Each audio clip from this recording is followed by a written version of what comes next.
Good morning, everyone. The last class was suddenly got uh, stopped, and I didn't know that, and I was still teaching. So anyway, we'll start from steps of research. Is quite important. You should know that when you do research, what are the steps required to do the research. And in the beginning, what happened when we observe things and all, like, and then we decide the topic. Okay, in that topic I'm going to do the research. So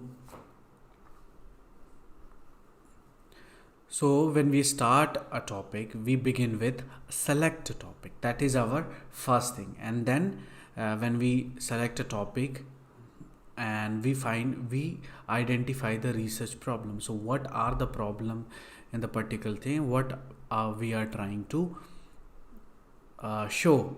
And then we do the literature review regarding the research problem. We just read so many things, and then okay, that is the problem, and we specify the objective. Okay, my research will show this, right? In simple example, I'll just take we'll take one simple example related to something. If you know any topic, you can just write in the chat box. Otherwise, we'll just decide. Suppose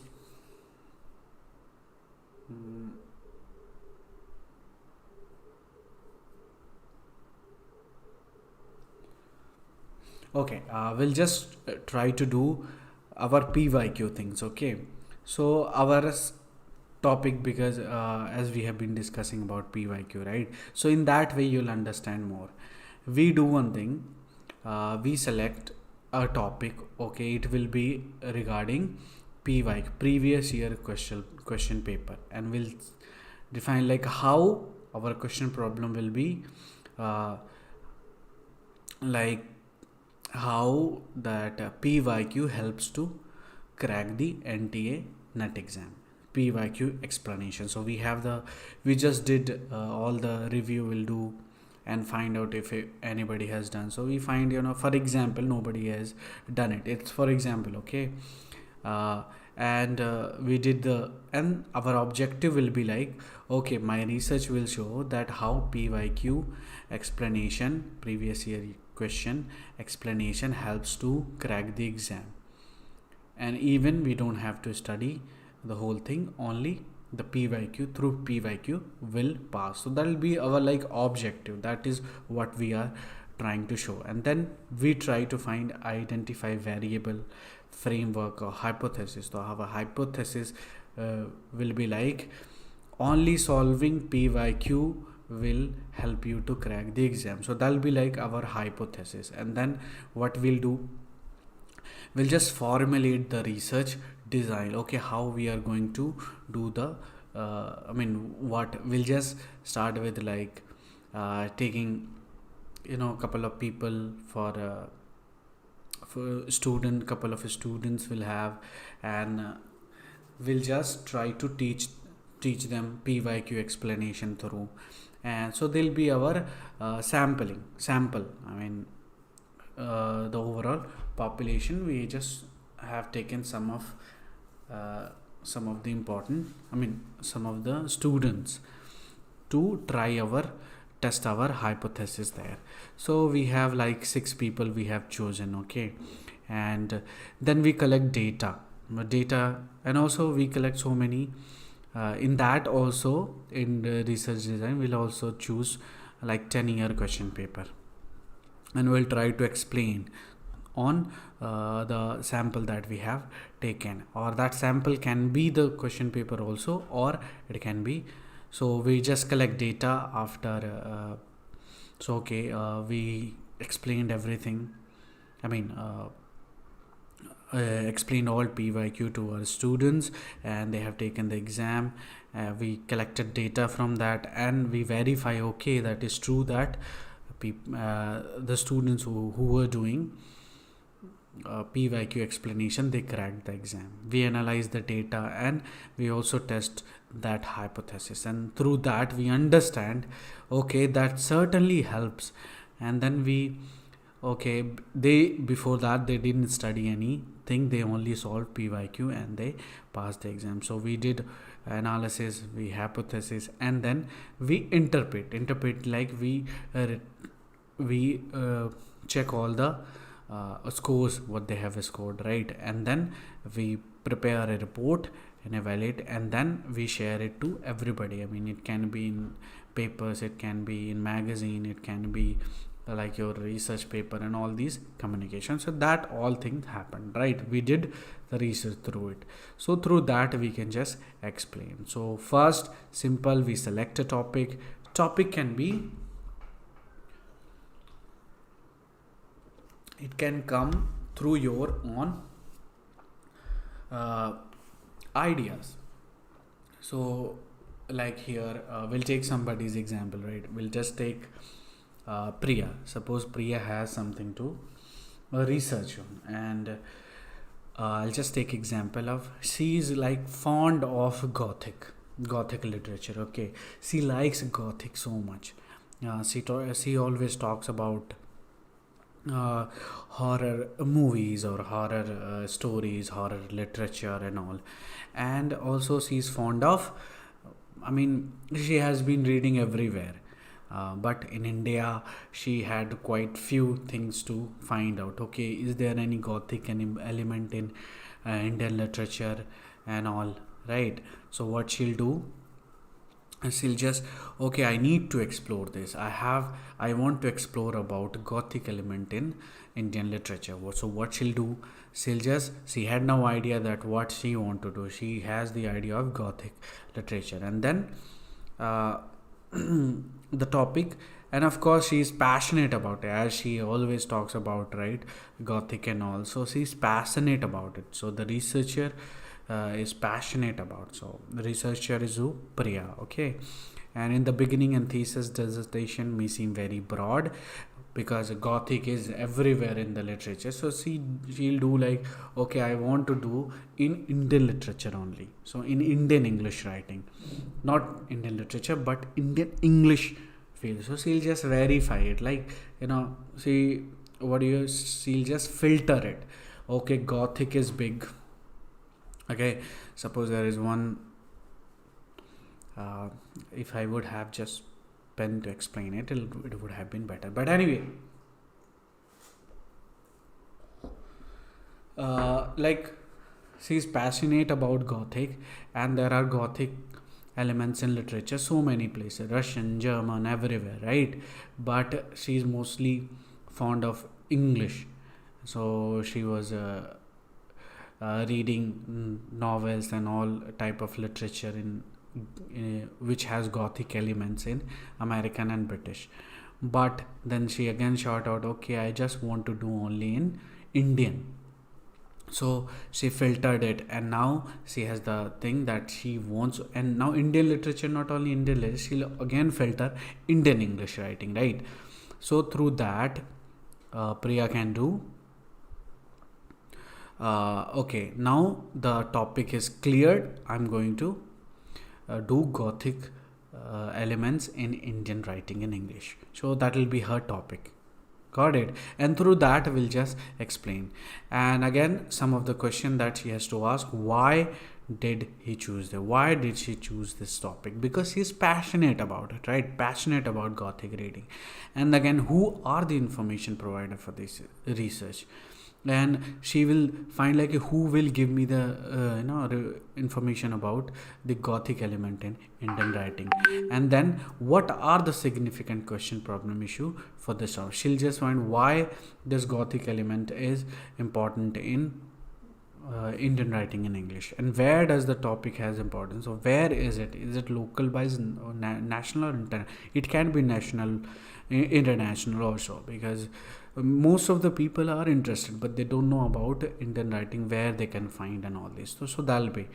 And when is or was the topic important? So she'll just ask, okay, right now is the time, because there is very few research on it, and she will just talk about it. So there are 5 steps. Again, she'll do Again, she'll interest regarding what the topic that she has already done. She is interested in Gothic, and then the background information to assist a researcher. So gather, she'll just information about Gothic and especially in Indian writing, and then she has the research problem and research question. It will be like Indian Gothic elements in Indian writing in English. So that will be her problem. That will be, so finally she will be managed to now she's complete, she managed to find a topic that what she is going to do. So I hope it is cleared, an identification of the research program. So she'll do what, she'll just read, find out that okay, in Indian writing in English there is no Gothic related research. So that'll be her research problem. So she wants to show what, to Gothic element in Indian English writing. So through that she will just identify the research problem. I hope you got the idea. And through that, how the problem she found, and we have just these are the steps that would help her to actually filter more about it, or maybe more. So the study of phenomena context that has not been thoroughly examined. So she already okay, Gothic element has not been done before in Indian writing, so that's why. So okay, this is clicked, right? This is right. And again, there is a conflict between two or more perspective. Of course, she will just find and also she'll find the situation relationship that are not well. She'll just compare through like British and then what are the elementals. So all these, and of course she has found the important research topic, and of course she has established an appropriate context for the problem that she is going to show, Gothic element in Indian writing, right? And these are all important steps to find out about. If nobody knows, she will also have to show the budget and time frame that she has 2 years to do that, and also there will be very little budget to complete it. So she has to be little bit aware about it. So sufficient data, and she has to find out if there is enough data. If there is no data, it will be like difficult for her, right? A problem with an unsatisfactory answer or a new problem has been identified. Knowledge gaps must be addressed. So all these, of course there is knowledge gap because few people know about the Gothic element, right?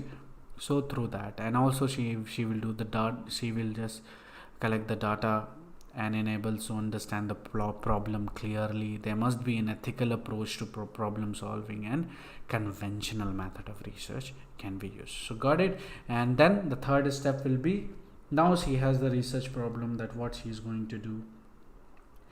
And now what she'll do, she'll just read about it. Okay, now my problem is there. I have found the research problem, research question, and also I have found the topic. Now she has to do the literature. She has to read now to understand more about the topic, what is to the depth. She'll do the literature review, aware with a general picture of existing knowledge on the subject. And she will also, it is a piece of academic writing demonstration knowledge, understanding of the academic literature on a specific topic.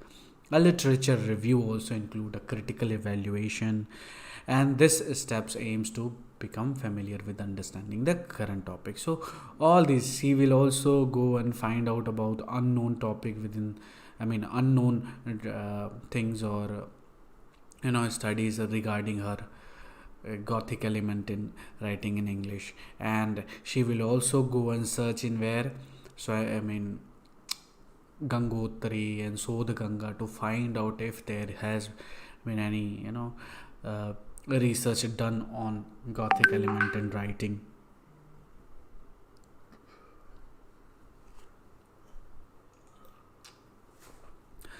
And it contextualizes the current study within the body of the relevant literature. And Benjamin Bloom's revised cognitive domain taxonomy can be considered in this stage. And she will do all these things, right? And literature review, what happened? The main type: evaluative, exploratory, instrumental, and systematic review. And literature review should include what? When she does it, summarize and analyze previous research, whatever the theory or the research has been done, and again it identifies the areas of controversy and contested claim. So she'll find out if there was any controversy regarding the particular research, and then she will what? She will highlight the gaps and may exist in the research. And our example we have already taken. Through that we are all finding the all these steps, right? Now that literature review is done, now she'll just specify her objective, why she's doing the research regarding to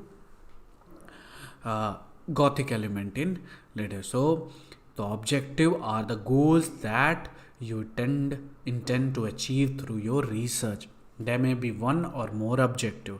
So through objective can have one or more objectives. So research objective serves as the driving force behind the project. So this is quite important regarding research, because there the objective should be clear, the purpose or objective should be clear.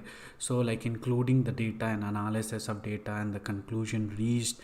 And then the research objectives assist you in narrowing down your research topic and key variable, which will, because in one research there can be so many objectives also, but we have to short down. We just should have one or two objectives, no more than that. Otherwise the research will be so big for you, right? And so when we do all this, now we have the purpose or an objective of the, so it will be like you'll write, okay, my research will show how, what are the Gothic element in Indian writing in English. Through that I will show like even in Indian writing in English there are Gothic elements, and it has been part of our this and that, right? And then she'll also say that I'm going to take a particular writer to show that the Gothic element are present here in his or her work, right? So that will be her objective. She'll be like clear about it, and then we'll have the steps to writing a research objective. So there are like steps that we have about the research objective. So it determines the major focus of your subject, of course. That is our main purpose when we are doing the research. So already talked what Priya is doing and her objective is, right? So there may be one broad objective and few narrow specific objectives, and of course there should be a desired outcome, that what she is actually wants to show and how it should come. And so metric can be used to track progress toward achieving the objective. Ensure the necessary resources. So ensure the that resources is like budget to achieve the research. So in our objective she will also mention that what are the resources of it, of the particular topic that we have already chosen, which is like Gothic element, right? So relevant objective to the research and overall goals. Example: objective. So objective to describe what factors farmer consider when making technology adopt. So these are other examples, but what we have already taken one example, right? And through that we'll just understand the topic. And again, now she has to find variable, and what is variable, and form a hypothesis. So variable is something in research refers to a person, place, things, or phenomena that you are trying to measure. So here what are we trying to measure? The Gothic work. It can be your, it can be novel or short story, maybe essays or autobiography or biography. So these will be your variable where you are doing your research. So the best way to understand the difference between a dependent and independent variable is by observing what the words tell us about the variable you are using. So types of variable: independent. So now we have to understand there are two types of variable: independent variable, dependent variable, and of course active, attribute, continuous, discrete, and categorical, extraneous variable that they have asked once, and confounding variable, demographic variable. And these are the variable that we are going to talk about one by one quickly. So independent variable is something where is a variable you manipulate or vary in an experimental study to explore its effect. So what you do in the independent variable, you manipulate the variable to study and explore its effect. Like we took one example, right? There will be like drugs for one particular people and one for others. So that would be those people will be your independent. So any other variable do not influence in this study. So a cause is an independent variable and the value of the variable independent of other variable in your studies. Got it? So independent variable is also called explanatory variable, predictor variable, and right hand variable. Through example, we'll understand an age of a man might be an independent variable because the independent variable in an experiment examine what the impact of sleep deprivation on a test performance would sleep to. So this is just example where our example is different, right? And dependent variable is what? A dependent variable is variable that changes as a result of independent variable manipulation. So a dependent variable is a variable that changes as a result of the independent variable. So it depends on the independent variable. So this is mostly dependent variable is what? That it depends on independent variable. So whatever is the cause will be, if you are doing that, why this dependent variable is changing, right?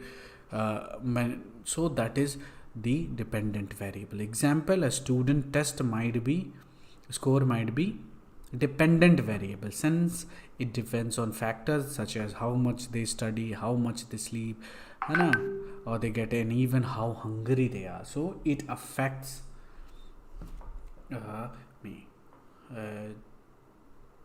Just give me a second, one guys.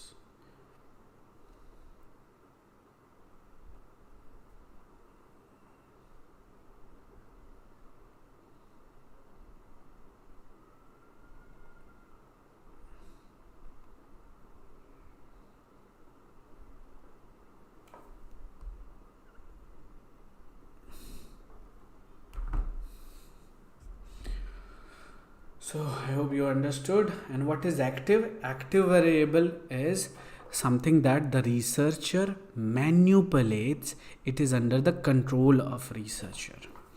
So that variable, and it can be a consider of greenhouse tomato research product since the researcher control the amount of water each tomato provides. So so this is all active variables are something like controlled variable, right?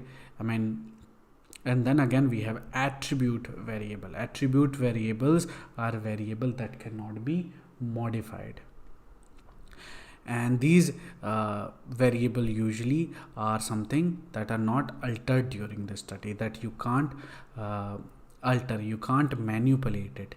It can serve as an independent variable but some limitation. So something like some attribute variable are age that you cannot change, gender that you cannot change, blood that you cannot manipulate, the color of an eye that you cannot manipulate, and continuous that it actually changes through time. So this can be expressed continuously. So it said that a variable is continuous if it can take on an infinite number of real values within a given period.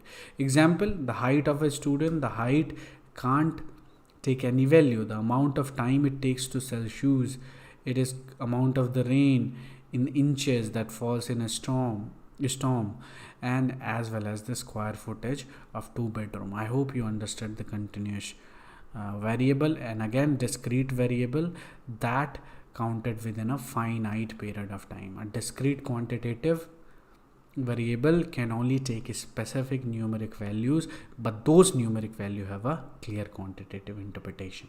And simple, through example, if you have a change in your pocket, okay, you can count it, right? This is, and you can calculate the money in your bank account, yes, and the amount of money in every person bank could also be counted, right? But it might take you a long time to measure that the last time. So what takes like time? It can be infinite, right? So it can be countable, the thing, but it will require a time, right? Especially if you're talking about the money in the bank, or if the money everyone has, it is possible to count, but it'll take like so much time, right? And so it is like finite period of time. Like, okay, stars can be counted, right?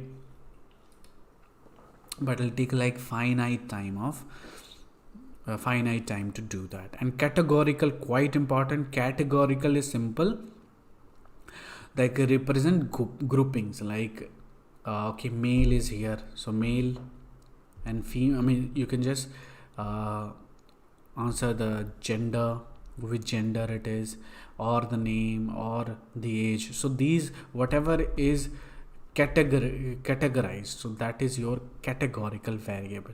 So in her work, if you say, just like Priya was doing her research on this thing, right, Gothic element. So she here that category will be like, okay, novels, short stories, or essays, or biographies and autobiographies, or fiction or non-fiction, or through genres you can just categorize all these variable, right? So there are sometimes recorded as number, but the number represent categories rather than actual amount. Got it? An extraneous variable is any variable that may influence the variable is considered an extraneous variable. So extraneous variable are not being investigated by research, but may affect the research result. So that is something like extraneous. Whatever happens outside. Suppose you are doing the research on simple.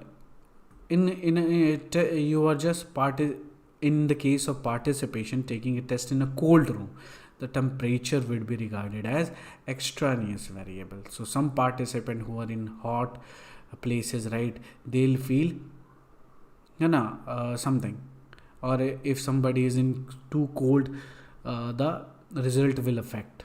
So that is what extraneous variable. And confounding is something with independent and independent variable, and it is something like it influenced by confounding variable. Dependent variable confounding by influenced by confounding variable, which correlate with or cause independent variables to change. So through example simple, we'll just understand giving placebo or assigning groups on at random. So you can't say whether lack of exercise leads to weight gain. A confounding factor is the amount of food consumed by individuals, or the sex factor that can also be confounded by men eating more than women. So that is your confounding variable. Again, we have demographic variable. Demographic variable is something like independent variable by definition, because they cannot be manipulated. So whatever variable is there that we cannot manipulate is like demographic variable. And research use demographic data to study groups of people, population. Demographic refers to the characteristics of a particular group of people. Through example is simple. In research, demographic variable may be either categorical, so that demographic can be categorical, that we have already talked about, right? That the particular category you divide a variable. It could be like gender, race, marital status, psychiatrist, diagnosis, or continuous years of education, income, and family size. Then we have conceptual framework. Conceptual framework are visual representation of an expected relationship between variable. A researcher can think of variable as the characteristics of properties. And remember, now we are in the next step, that is conceptual framework. What we do, moderating variables, mediating variables, we just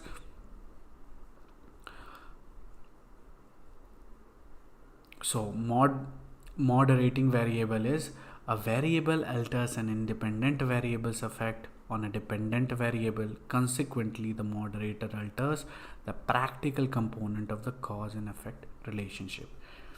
So the interaction effect is also known as this moderation. So mediating variable is what? Mediating are that explain the relationship between both independent and dependent variable. A mediating variable is a mediator variable or an intervening variable. Now we have the next, formulate hypothesis. So what we do, we have just tentative assertion that are subject to testing, that in our research, right, that we have taken a hypothesis about the Gothic element in Indian writing. So here it's something like testable statements describe a relationship between two or more variable or explain some observed phenomena.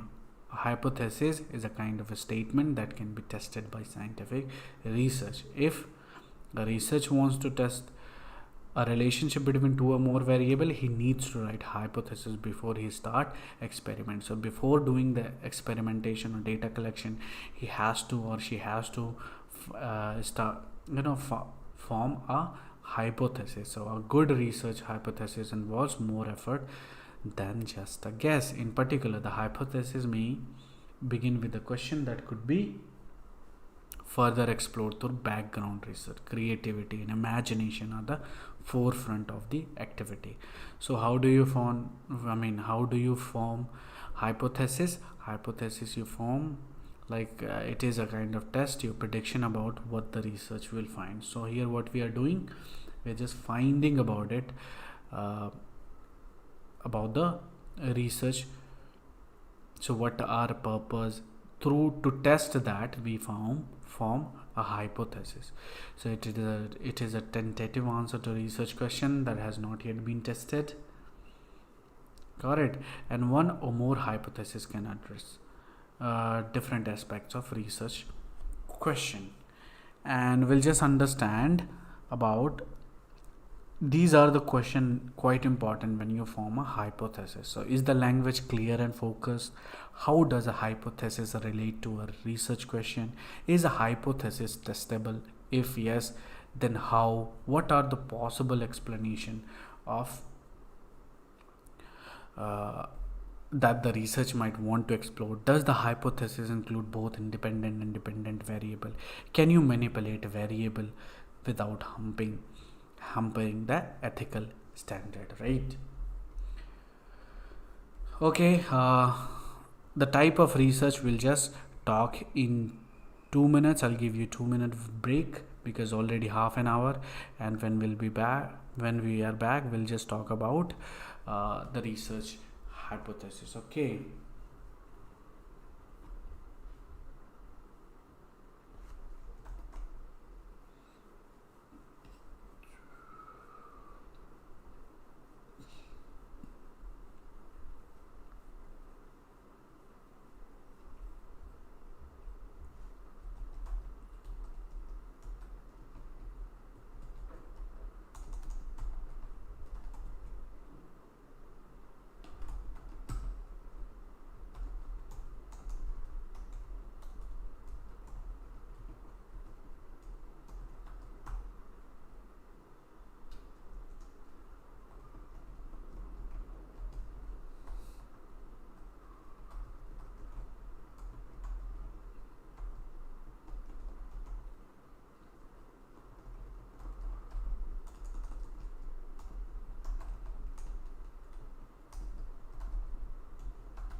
Okay, I'm back,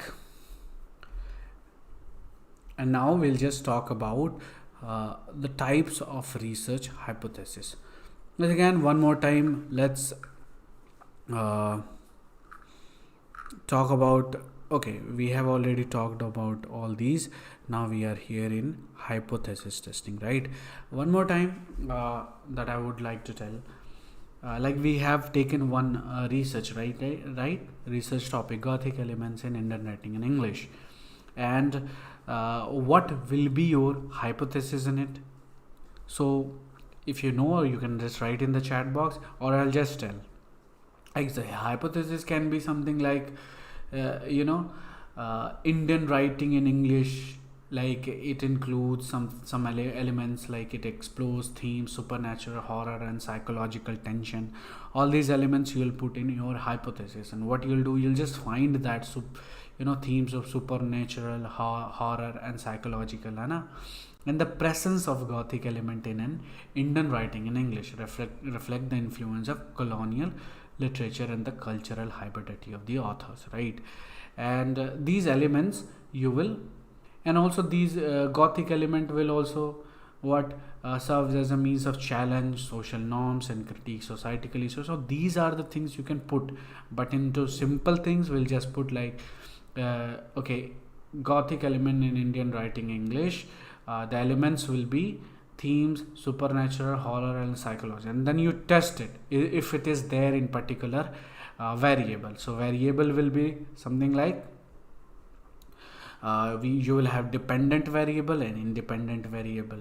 So dependent variable will be like simple Gothic elements in Indian writing in English, and your dependent variable will be cultural influence, colonial literature, social norms, social issue, जो भी है, or you can just also, the variable would be like uh, Gothic elements like supernatural, horror, and psychology. So these words will be your and the method.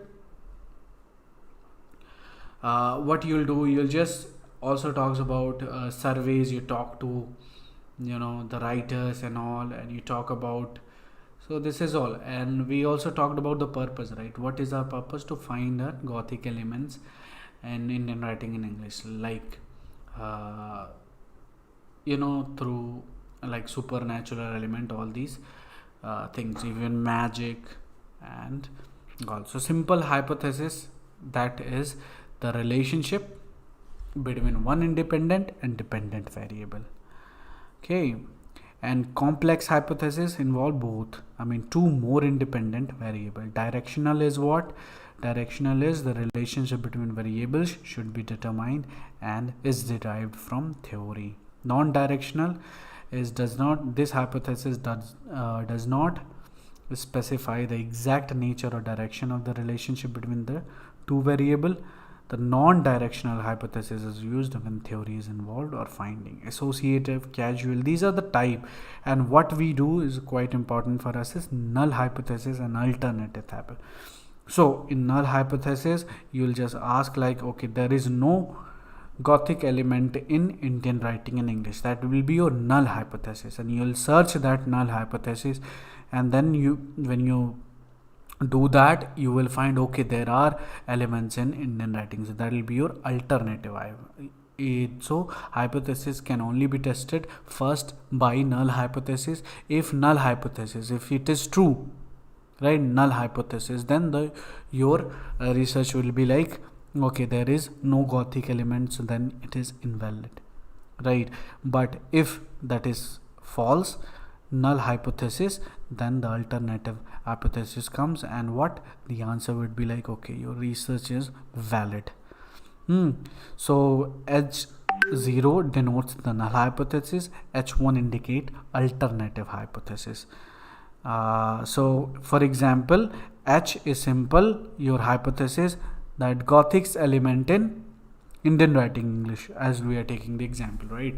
And your null hypothesis will be there is no what Gothic element in Indian writing. In H1 will be there are Gothic elements in Indian writing in English. So that will be your hypothesis. So I hope you understood about the hypothesis. And qualities of good hypothesis, it is about like all, you can just read it if you want, or you can just take a screenshot and read it. Right. So we know what is good hypothesis. So good hypothesis is predicting the future. There must be close contact between hypothesis and observable phenomena. There should be no complexity in good. A hypothesis must be conceptual clear. A good hypothesis should be tested empirically. A hypothesis relevant to particular problem would be considered a good one. It should be formulate for a specific problem, and there should be no generalization in it. There can be no correct conclusion from a hypothesis. So that these are all to form a good hypothesis. So formulate the research design. Now we have the research design on particular things. So the research design is the overall strategy for conducting research. So what design method we are going to adopt in our research. So which established how data will be collected, how we are going to collect the data, how we are interpreting the data, how can we analyze the data, and discuss the established research question.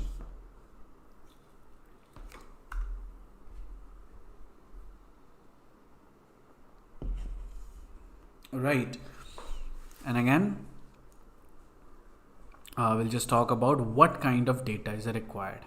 So first, when you decide to collect a data for the research design methodology, you'll ask the first question, what kind of data is required? That I took one example, right? We talked about Gothic element in data. What kind of data is it required? So data can be primary or secondary.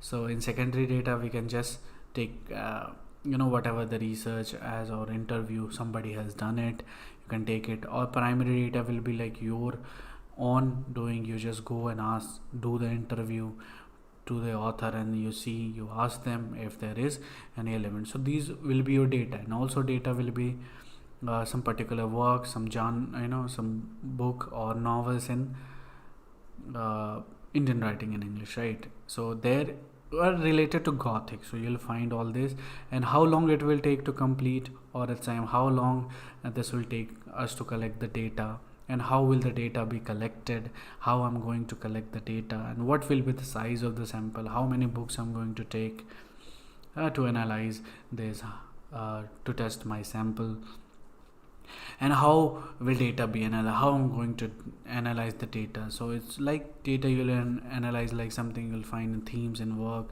themes, all the elements, supernatural element, all these things, right? The research methods, the research design define the study type, descriptive, correlation, semi-experimental, experimental, review, meta-analytic, all these things. And of course, it's a research problem. It also include hypothesis, type of variable. It can be independent, dependent, experimental design, a plan of data collection, and statistical analysis.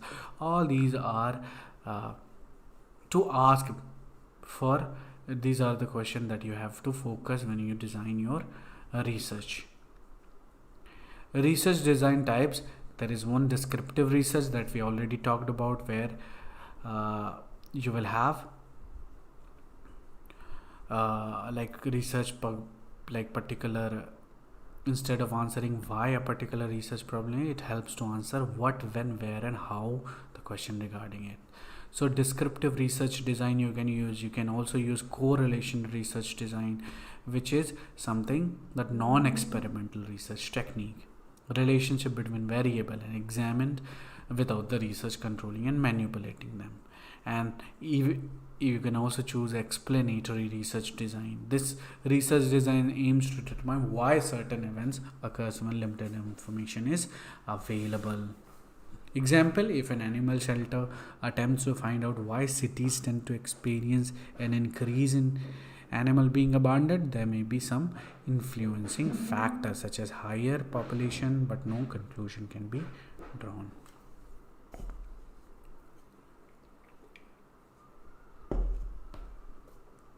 Again, experimental research design is that a cause and effect. When it is talking about experimental, there is one keyword, cause and effect, right?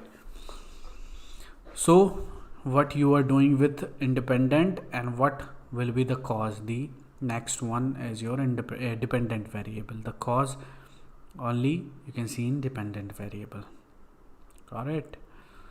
Non-experimental is something that circumstances, experience are not manipulated.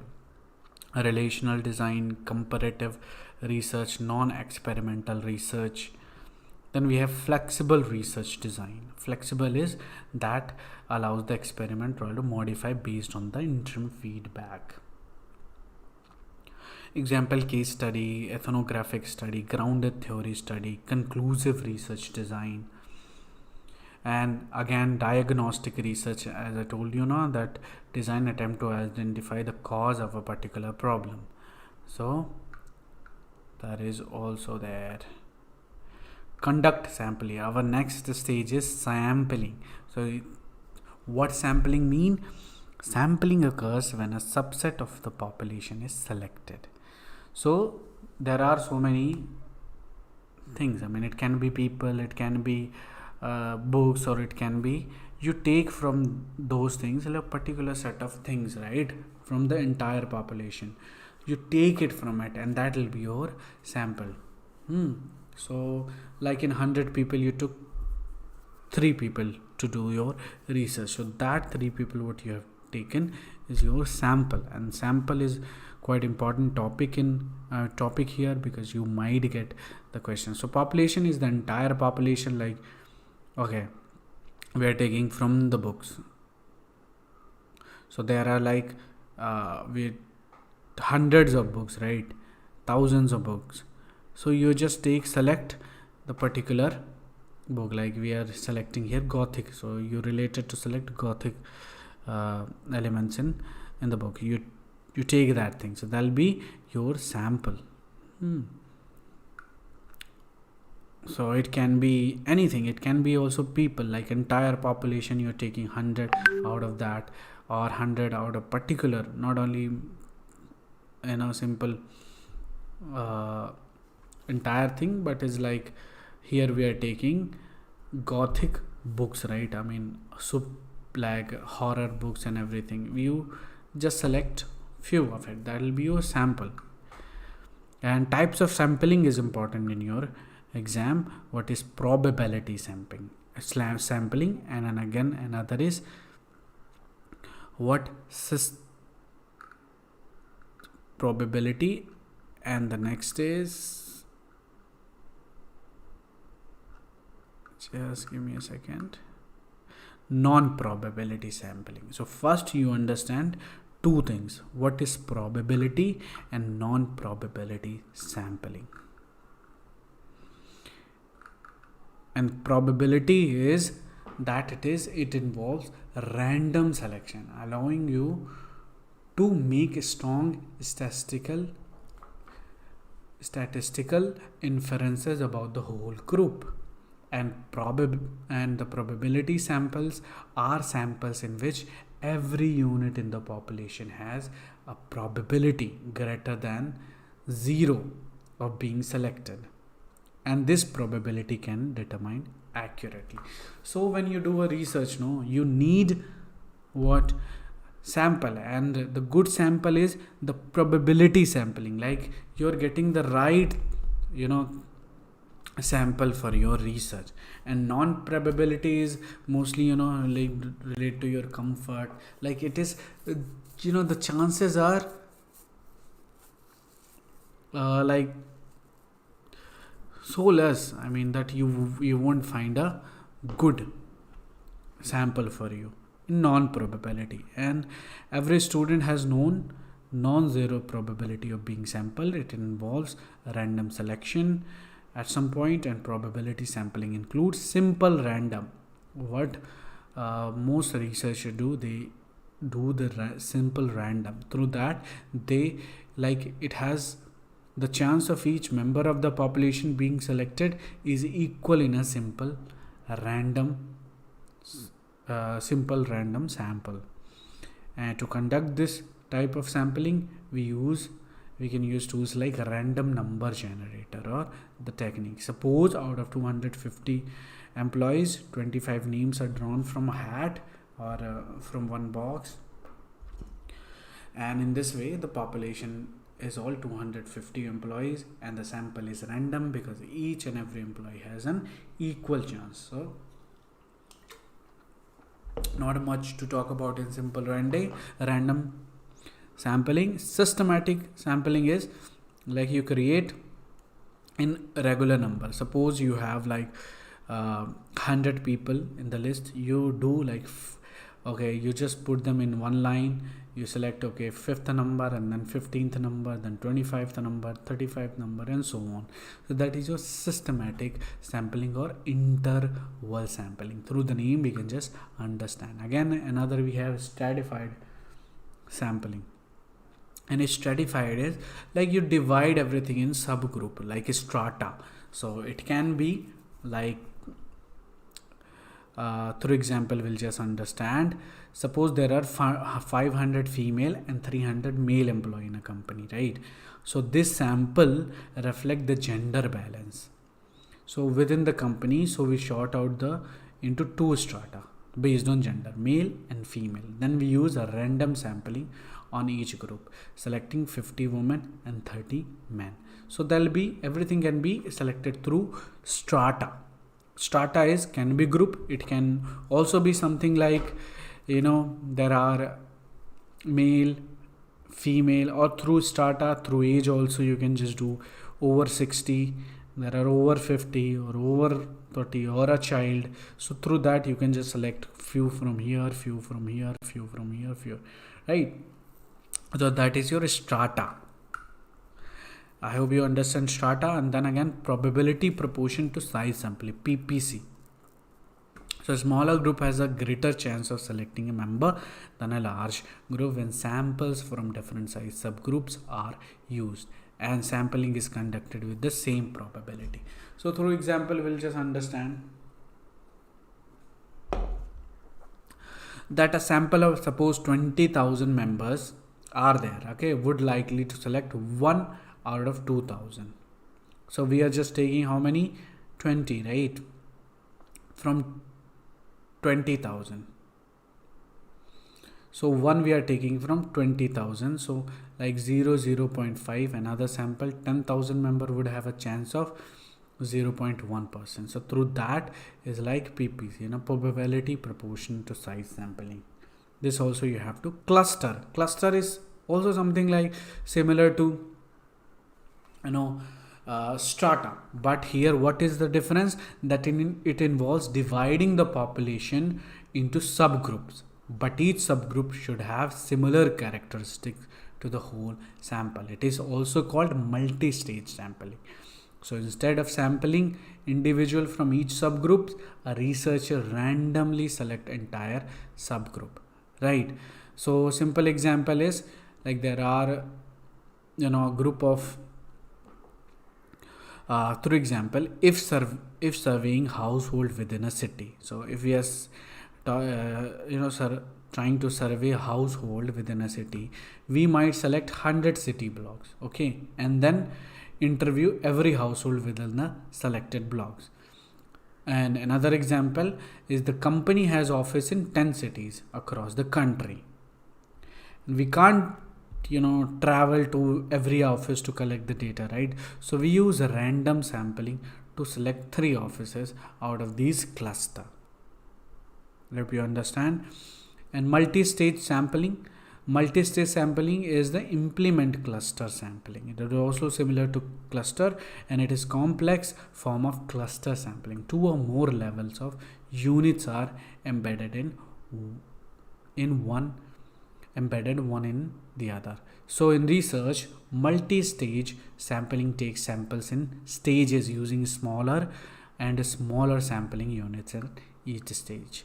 Through example, a company might randomly select several area codes and then randomly sample a number of phone numbers within those area of code, right? Non-probability is here now, where the data is no, I mean the sample has very less chance to be selected, right? So in this kind of sampling is quite, people use probability sampling for better research, but the non-probability also there. It involves non-random selection based on convenience or other criteria, allowing you to collect data easily and quickly. The concept of non-probability sampling refers to the method in which some element of the population have no chance of being selected. So there are referred as out of coverage or undercovered. Here the probability of selection can't be accurately determined. So the criteria for selecting elements are based on assumption regarding the population of interest. So the non-probability sampling method does not permit the estimation of sampling error, since the selection of the part is not random.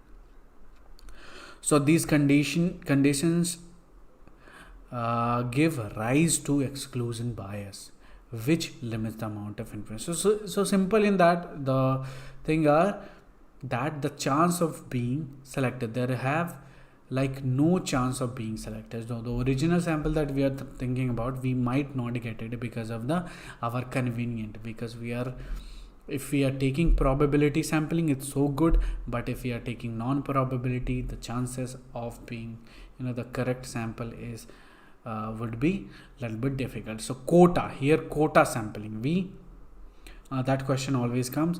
A quota sampling method is non-probability, first of all, that you should understand, and it is as in stratified sampling. Quota sampling involve segmenting the population into mutually exclusive subgroup, and judgment is then used to determine the subjects or units from each segment based on a specified proportion. So quota sampling is a methodology wherein data is collected from homogeneous. For example, we'll just understand an interviewer may ask to 300 female and 400 male between the age of 45 and 60. Convenience sampling or accidental sampling or opportunity sampling, grab sampling, these are all the same one. And the convenience sample consists of individual most accessible to the researcher. So sometimes what happens, the researcher find, sometimes they find hard to collect data. So what they do, they just whatever is available for him right now, so they select that. So it's like sampling of this is most effective for pilot testing. Example, a college student who's completing a term project and is interested in learning how many cans of Coke are consumed in a particular college town or Friday night will likely to call someone of his friends, because if he just goes to somebody, it will be difficult to reach, right? So he calls his friends and asks them how many cans they drink, or to a nearby party to conduct an informal survey. And voluntary response sampling is something, it is a type of non-probability, and volunteers choose to complete a survey. So you just ask for volunteer to do. So only who are interested know about that particular thing, they will come to do the survey, right? They'll just come and participate. So through that, because only who's interested can come, the other have zero chances that they will come for the so that is easy, right? So example, suppose a TV show hosts competition such as the American Idol, asking their viewers to send in their response for who they think should win the competition. Only viewers with a strong opinion on who should win will vote, right? The others won't. Again, another is purposive sampling, judgment sampling. So it is also called judgment sampling, since it involves the researcher selecting the most appropriate sample based on their experience. So as we know, it is non-probability sampling, and researcher usually rely on their judgment when choosing a member, so based on qualitative. Again, it is like snowball, quite famous. Then ask what happens in snowball. You just do one you do one research.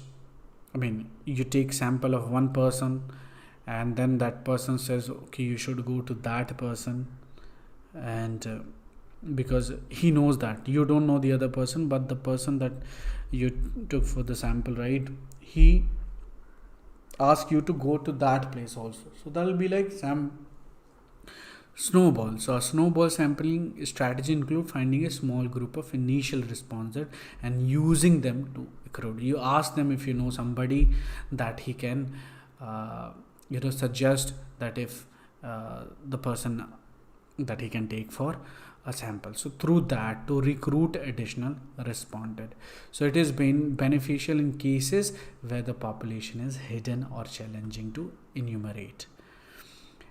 So through simple, it can be linear snowball also, and it can be exponential non-discriminative snowball. Another is there exponential discriminative snowball sampling.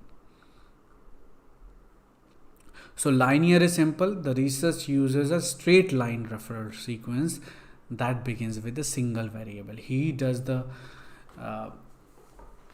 test in one variable or one person, and then he suggested to the other there will be one more variable containing information about potential research, which will be continued to sample size is reached. So what you do, he will follow the same step to the everyone. I mean, he will ask to the other, then the other, then the other, then other will suggest the other person. Through that, it is like linear snowball sampling.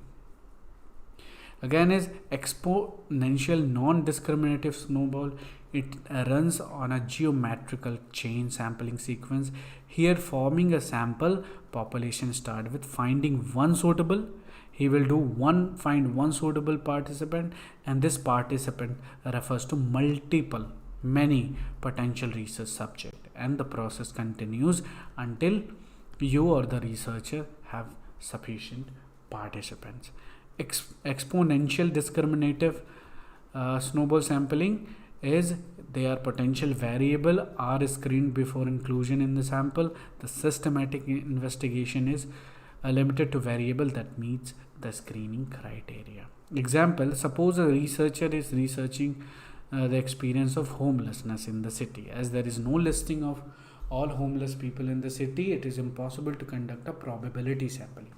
As a result, the researcher meets one person who agrees to participate in the study, and then she contacts other homeless individual in the area that she knows, right? Another is minimax sampling.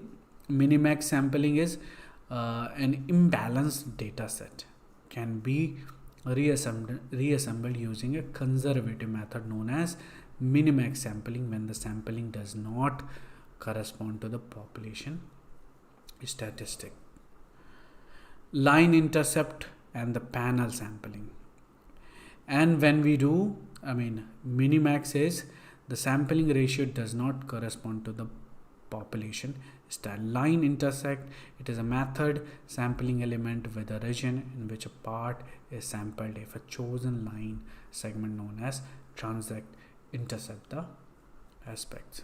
Panel is sampling is the process of selecting a group of participants through a random sampling method and subsequently requesting potentially the same and information from that group several times over time. It is therefore necessary to interview each participant at 2 or more points. Each data collection period is called a wave.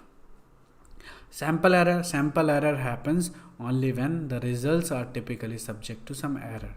The total number of errors can be divided into sampling and non-sampling error. The term error here includes the systematic bias and random errors.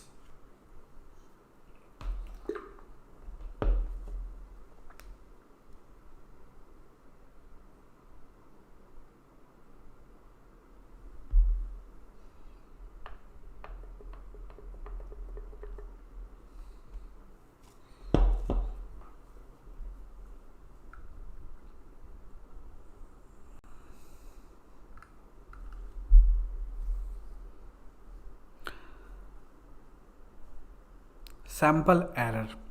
So sampling error and bias. There are errors and biases induced by the design of the sample.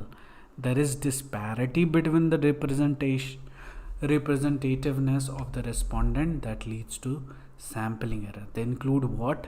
A selection bias, which is the difference between the true selection probability and those assumed in calculating the result. A selection error occurs when respondents themselves participate in the study, only the interested one responds. So in selection based biases, like you do one research and only the interested people will participate, right? The other has less chance, so that will be like selection biases.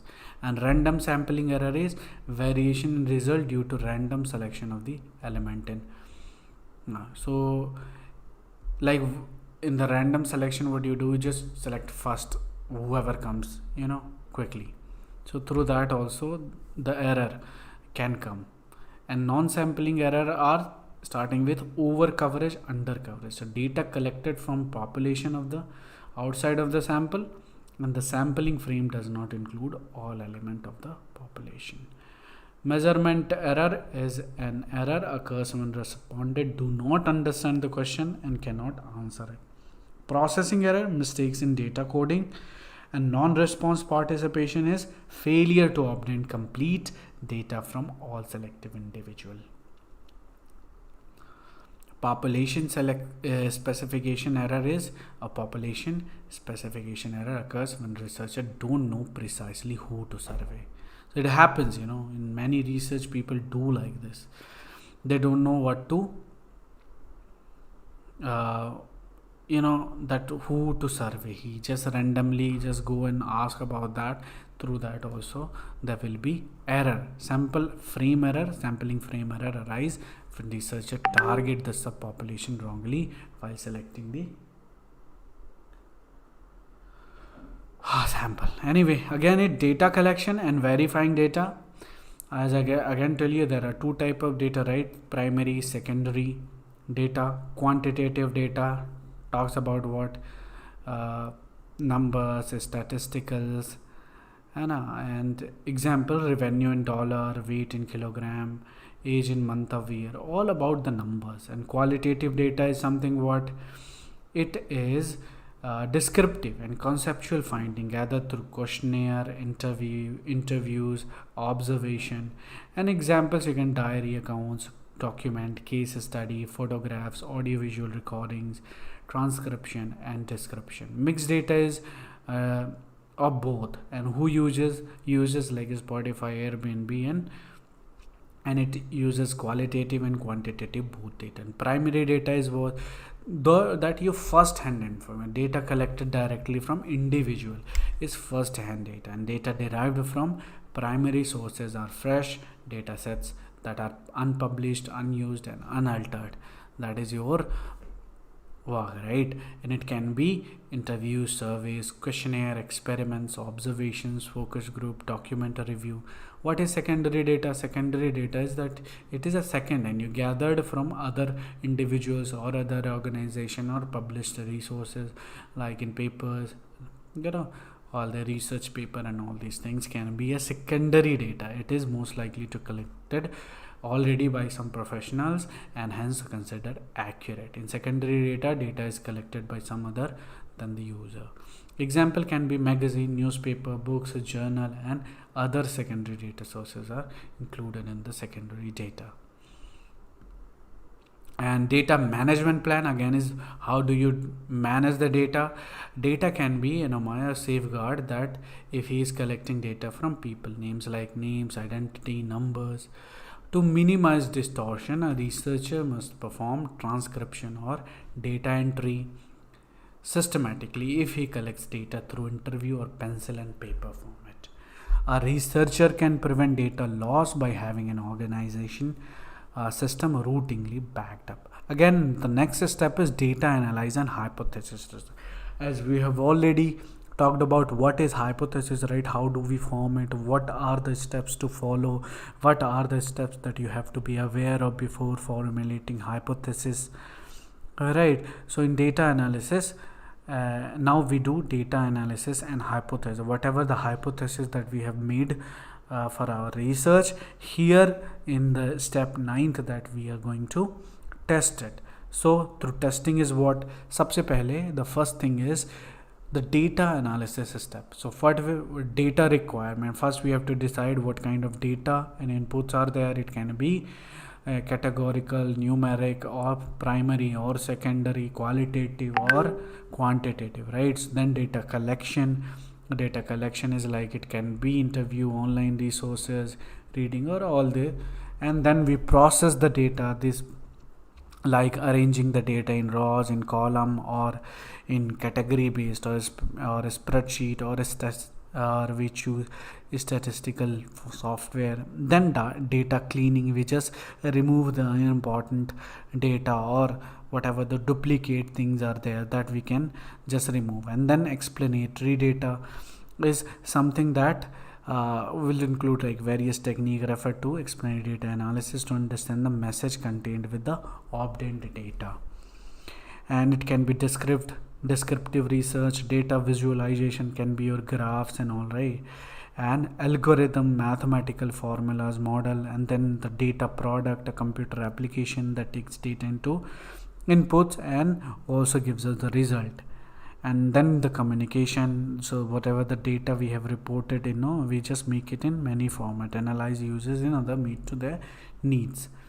Then data measure, data can be measured by mode would be what the number of responses or value that are most prevalent in the data set. Then we have median is what the value that occurs at the center of a set of data when ordered from low to high. Mean is a calculation on the sum of the value divided by the number of values. Just you have to remember the term what is important in data measure. The technique of data analysis is standard deviation. We just arrange things. Then we have percentage, we have frequency distribution, then we have correlation between data. It can be Pearson correlation, Kendall rack correlation, Spearman correlation, the point Bezerial correlation. Then the regression is a reliable method of defining which variable affect a particular topic. Got it? Then we have data visualization is simple, that we make in graph. It can be pie chart, pie chart will be there, column based will be there. So all the graphs that we make in the data, and also it is the tables, line chart, area chart, pie chart, sketch bar chart, histogram, heat maps, tree maps, scatter plots, diagrams. These are the data visualization. Then we do hypothesis testing. Again, we had our test we test null hypothesis, and then we have the alternate hypothesis. We already talked about null hypothesis can be if your hypothesis is a log, like there is Gothic element in Indian writing, that is your hypothesis. And the null hypothesis will be like your hypothesis, is there Gothic element in Indian writing in English, right? And your null hypothesis will be like there is no Gothic element in the Indian writing in English. And alternative will be if the null hypothesis is tested and it is positive, then the result is invalid, right? And when it is false, your null hypothesis, then the alternative is like valid. Okay, your thesis is valid, your hypothesis is valid. So that is what men are on average not taller than the women. Okay, that will be null, and hypothesis alternative will be men are on average taller than the woman. Then step second, we collect data. Remember the importance of recognize whether data is collected through experimental design or observational study.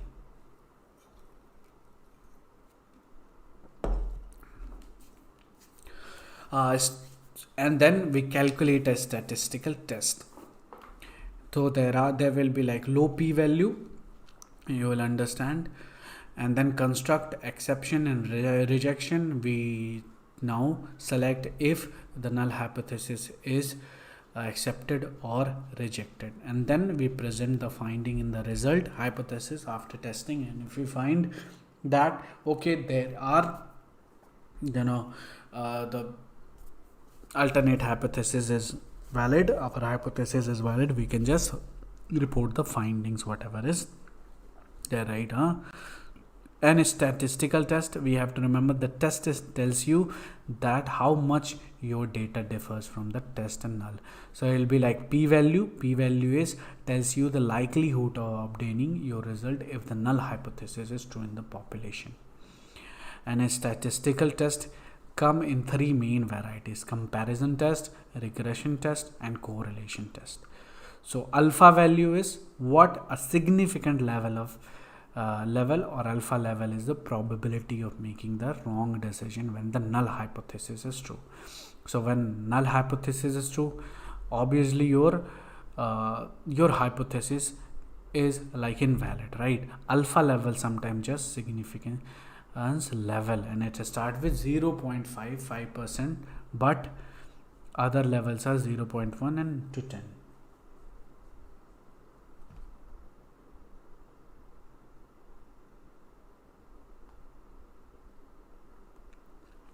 ANOVA is another term that they ask. One way ANOVA is similarly to like a test, and except that this test can be used to compare the means from 3 or more groups. T-test can only compare 2 groups at a time, and for a statistical reason it is generally considered illegal to use t-test over and over again. And t-test is what? So ANOVA, t-test are quite important, and t-tests are a statistical test that compare the means of two sample, and the method is used in hypothesis testing with a null hypothesis that the difference between the means of the group is 0, and alternate hypothesis that the difference is different. Error in hypothesis: when error happens, there is type 1 error. It occurs if researcher zabardasti if it is showing, like we have taken the example, right, that the Gothic elements are not there in Indian writing. That is our null hypothesis. And if you find that okay, it is not there, but even you accept that, you don't reject,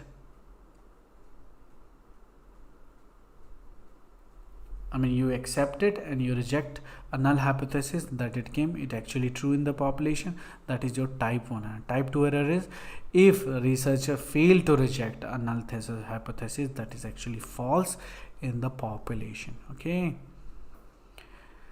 So use of ICT technology in data analysis quite easy. When you do quantitative, what you use DevInfo, use KLKI, NIME, Orange, MATLAB, which is like manipulate metrics, implement algorithm, Excel, spreadsheet, numbers, SAS, graph, PhD, MintLab. And qualitative NVivo is searcher ability to organize, analyze, and find insight from unstructured qualitative data such as interview, open-ended surveys. We have Atlas is in qualitative.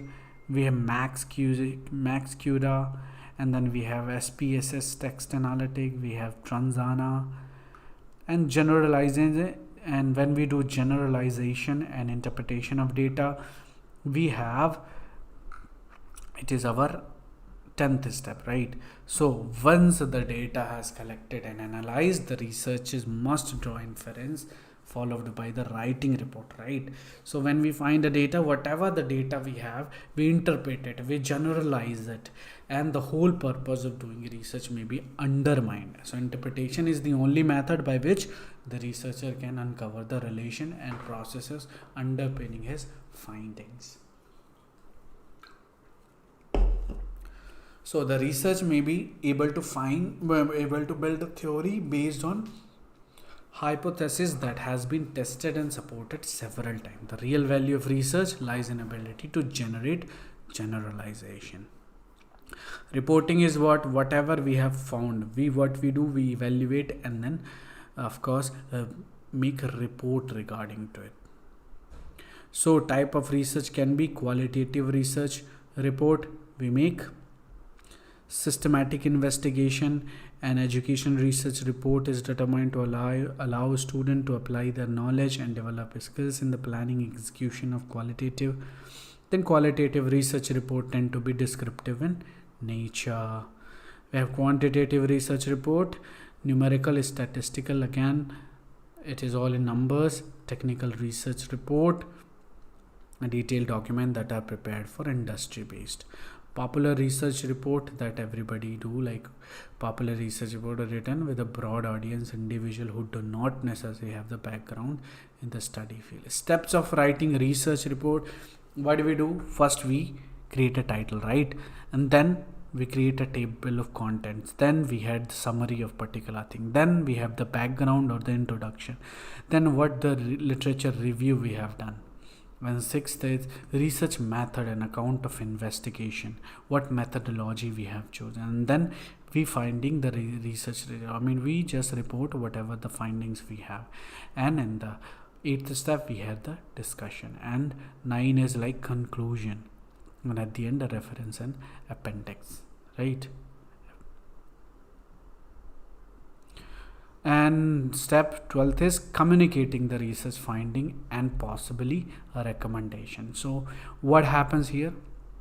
Here we communicate through research paper is there, and you publish in magazine, you publish in like you create a research article, research paper, a review article, term paper, you create thesis, seminar, workshops, conferences, webinar, colloquium, congress. These are all the communication we do with our, after everything is done, we do, even we write book, short book regarding to thesis, right? So these are the communicating. And thesis and writing article, what we do, we know what it is.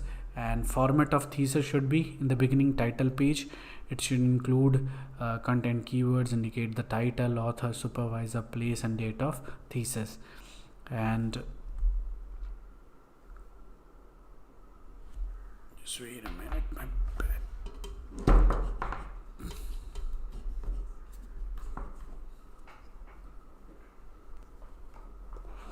Then we have certificate. We add certificate in the, so if the thesis, the author is the origin, author is really the real author was in. Then we have the abstract.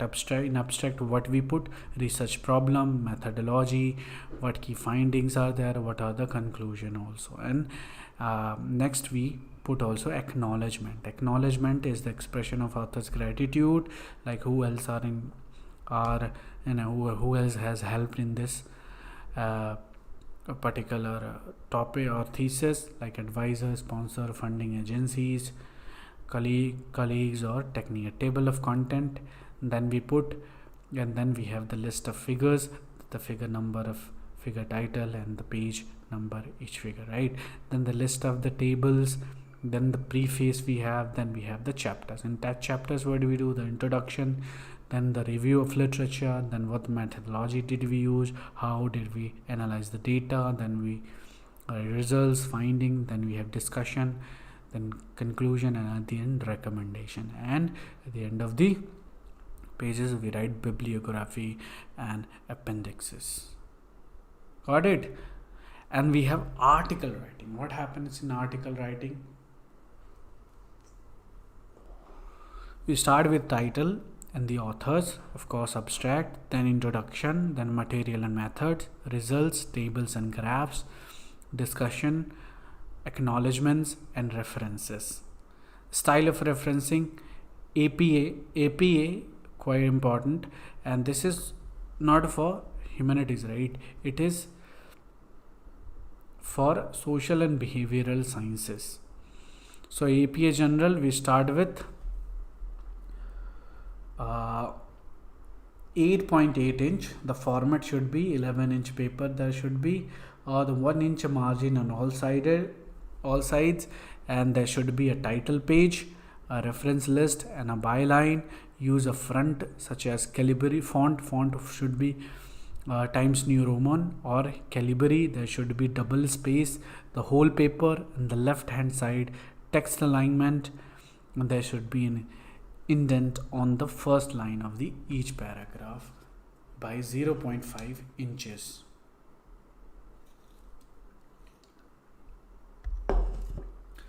Basic references, start with how we do APA text citation. So if there is a text in the beginning, an APA in text citation should consist author's last name, remember, beginning, and then the year of publication, and if a specific part of source is cited, a researcher should cite a locator such as page number, like example Smith 2020 p 170 pages, right?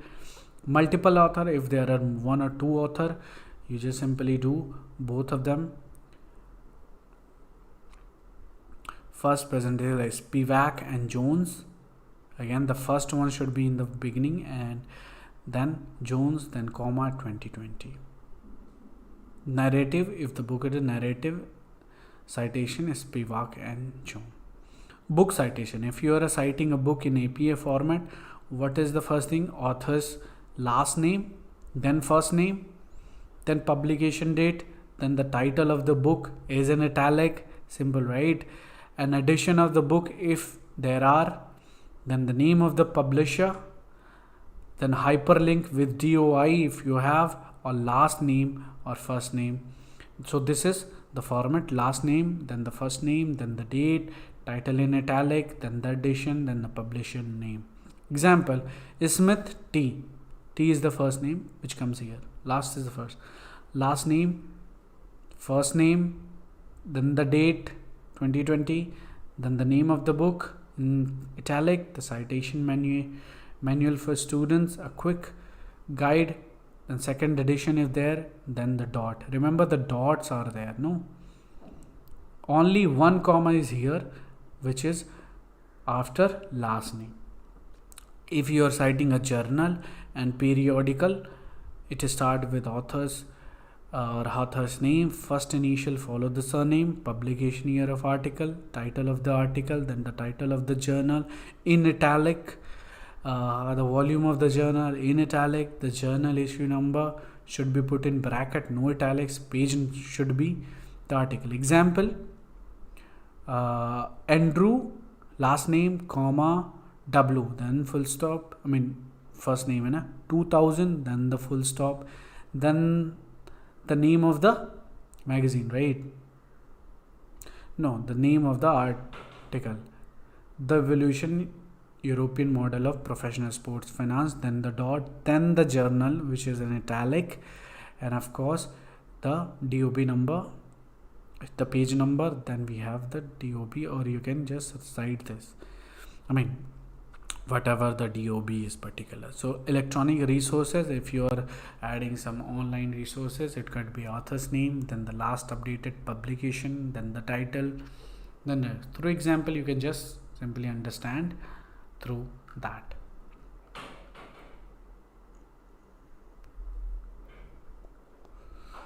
For us, MLA style is important because it is mainly for humanities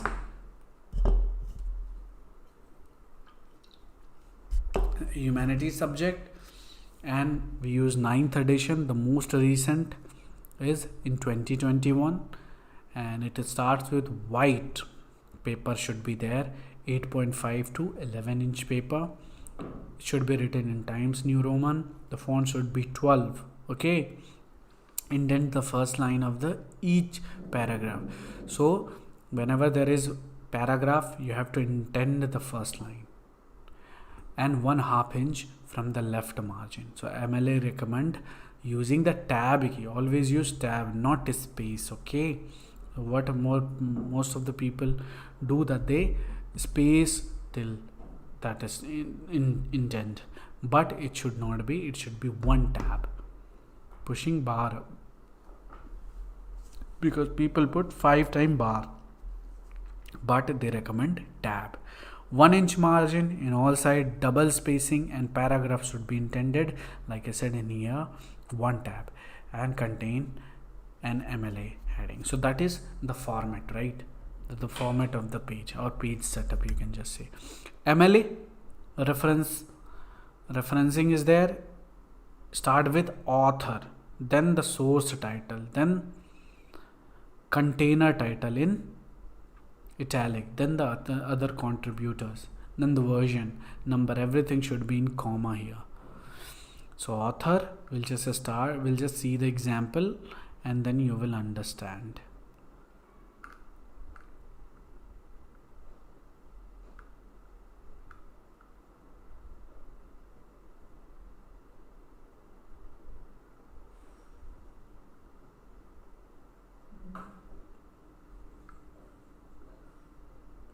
Full example is where this is all. You want me to go once again, right? Let me finish. The author should be first. Okay, the name of the author is generally first item inside it, unless there is no author. Okay, title, it includes the full title including subtitle of the sources. Italic, it should be italic. And quotation mark, if you're using quotation mark, should be used when the source is part of a larger work. So only quotation mark is important when it is the larger one. No styling is required when describing a source without its side. Container, this refers to the larger work which is cited in paper, and it should be cited contain whole. Example, whole book. Leave our example, a gaze theory in psychological theory, and then it was this, and then the journal is in italic. Other contributor, if there are, like translated, directed or illustrated by. Example, later Bruno, Politics of Nature, How to Bring Science into Democracy, translated by Catherine Potter, comma, Harvard UP, comma, in 2000, full stop. Version, if there are any version, like Potter, Michael E. Comparative Strategy, Technique for Analyzing Industry Competitor, that the work in italic, then the dot, second edition dot, and then comma, Simon and Shooter, and then the number, if you're taking volume number, it can add. Publisher, if there are publisher, then publication date if it is available, and the location, book chapter, web page, journal, a physical. Example of book citing, if you're citing a book in MLA, it should be author's last name, then the first here, okay, then the full stop, the title of the book, dot, and then edition, and the publisher, remember the comma, then the comma, and year of publication, full stop.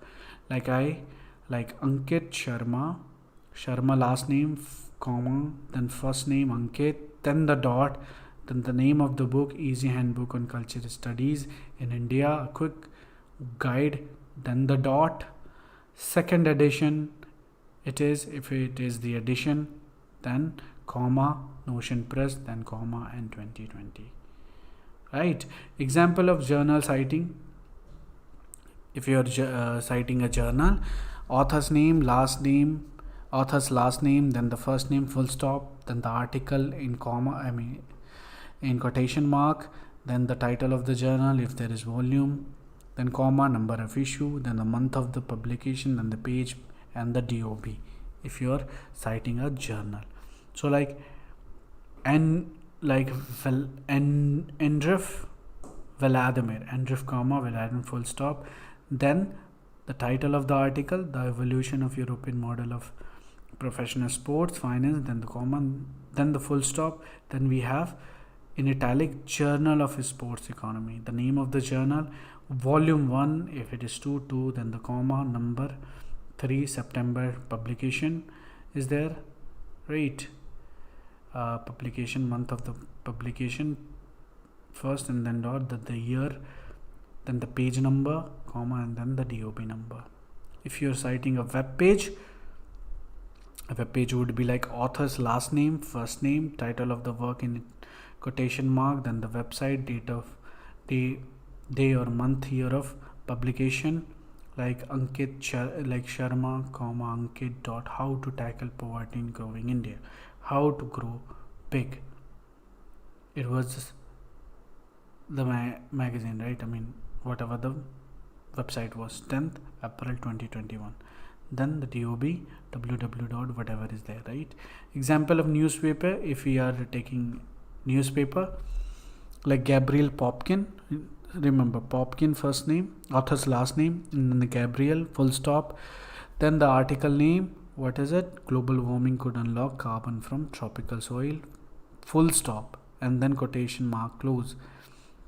Then the New York Times, the name of the newspaper, when it was published, comma, 12th August, 2020, comma, then again we have Chicago Notes and Bibliography. It is like Best Jeremy, last name, full name, Tom, the same thing is there, RT, and the Central Europe 49 page, comma, TOB, Chicago. So the Harvard system, again another one. Application in ICT in data collection. We can use Sodhganga to collect data, to read or do the literature review. Then the National Digital Library of India. Sodh Sindhu is what? It is the formidable collection of e-journal archive and e-books on perpetual access basis. E-Yantra is initiated by the Ministry of Education, IIT Bombay. E-Acharya, where you find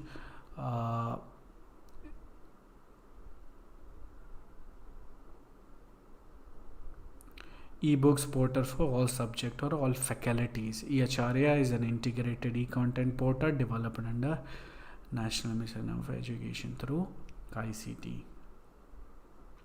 Then ERIC, Education Research and Information System, NPTEL, online video lectures that we have discussed.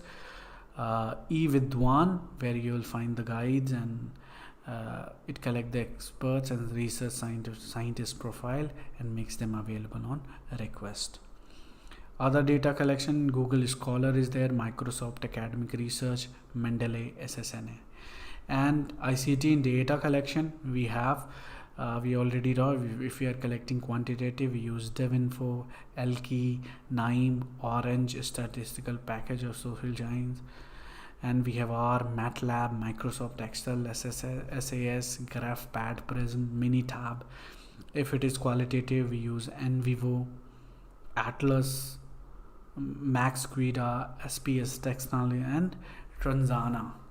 Other ICT application, we use Microsoft Excel for research, MS Excel, use Microsoft Word in research, use the ICT research for designing tool like Eddraw, Glitty Diagram, ClickChart, Creately, MS Viso, or engineering graphics design.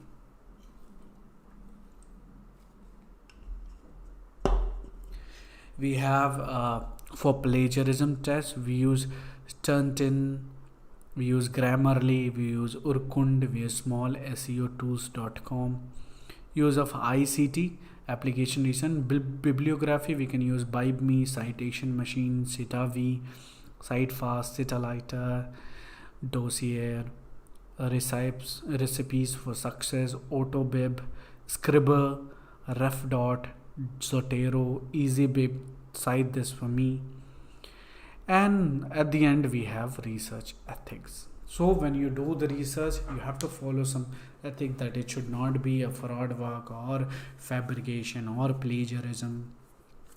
All these things are your research ethic. And you should also follow, like if somebody, some sample or some participant you have taken, he doesn't want to reveal his identity, or so you should follow, you should respect that. Correct. So research integrity. So in research there should be integrity, performing and evaluating research using honest and variable methods. Verifiable method. A research must adhere to all rules, regulation and guideline when reporting research result. There should be common acceptance of professional code or norms for research. Intellectual property. You should have proper rights if you are taking something. It should be consists of patent, copyright, trademark or trade secret, which are legal means to protecting unique ideas, invention and none other. So you should mention if you're using that is essential to protect intellectual property for foster innovation, minimize the risk of harm, because participant informed consent is required. If you're not taking consent of a particular participant, you will harm the you will violate the research ethics. And obtaining informed consent, so if somebody is agreed, you should have the consent. Okay. And protecting anonymity, if the particular participant doesn't want to show the identity, and that you should protect. Avoid deceptive practice. Don't always, when participating, being deceived. How can they know they are participating in research and what the research required? So research classified as covered in research in which participant do not know the observer identity and the study purpose. Providing the right to withdraw, it should be like if somebody in between, if you are just conducting, or that participant wants to withdraw in between during your research, you should give the right. It should have the right to withdraw. Okay. And use the data fabrication. You should never use you should not fabricate the data, because sometimes what the people collect like 100 responded, but for some reason suppose he's a researcher needed to collect data from 100 participants, 100 responded, but for some reason he could only collect 90. A fabrication will occur if he completes the remaining test set independently, right? So that should not be. That is data fabrication. And use of falsification. Falsification refers to manipulating data or the research process to display results that are the available evidence cannot support. Plagiarism, you should never use. Plagiarism occurred when researcher presents someone else's ideas or work or copy paste from somewhere else, and that thing happened. And misuse of fund, because sometime you get fund your research scholarship, right? And JRF, that most of you are doing, trying to get JRF, right? So that fund should not be misused. It should be used in your research thing. And laws and regulation. Research is subject to national law and regulation, laws and regulations, as well as applicable international convention and agreement, which must be adhered to by research and research institute. So that's all today. We have completed our research unit. I know it was not up to the mark, but it's just beginning and we have less time. We have to complete it somehow, and we finally did it. And in the next class we talk about we'll solve a research question, research MCQs from all PYQs from past papers. We'll have 50 questions, we'll solve that, and then we'll start immediately communication. Reading comprehension we'll skip because everybody knows how to solve it. And again we'll have next we'll start as soon as data interpretation. It's quite important and we have to do it. 5 questions is like must. If you know the particular rule, you will be able to solve definitely, and you'll be able to get 5 marks correctly. But anyway, for now, goodbye. We have studied today 1 hour 45 minutes, and that's enough. And I'm also tired. You must be tired too. So bye bye, have a good day.